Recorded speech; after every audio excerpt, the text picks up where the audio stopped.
มือพองยำนมโถทองเพื่อไม่ย่อนปิวจนนมมือหรือผ้ากางหาวก่อยอยู่นั้นสายพลนงตกลงมาป้าผ้าหลังไว้มีนางยิงก็หนึ่งมาย้อนดื้ออยู่ห่มเนื้อหืนมุงข้าพลโหเลยย่อยหยดยำนางมาเศร้าเลยกี่อกใจสิเยาเลยย้อนศพพลพลโดยพลอย่าไปเน็ดหืดตกขึ้นแทงอีกหนึ่ง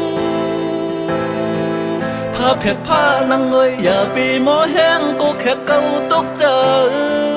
ตึงเก่าถึงคบเจอถึงเนื้อมือตีเยาโอ้พล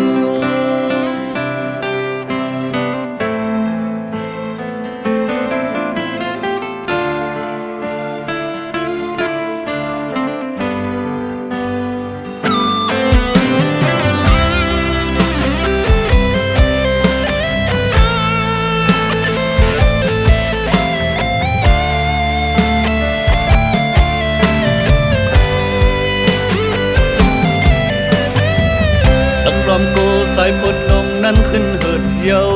อย่ามือหลับจับไว้ตีเลิกเกโอโอนใจตีปกสันนมสิกูมือนงตื่นยาวก็เปื้อว่าสั่งจังสู่นางนงตื่นในตีขึ้นมือเป็ดอกแหล่เฮินข้าอ่อนใจปีหือตีจังซื้อเลยเยาปอใจกึดก็เร็วพลน้อยพลอย่าไปเน็ดเหิดตกขึ้นแทงอีกหนึ่ง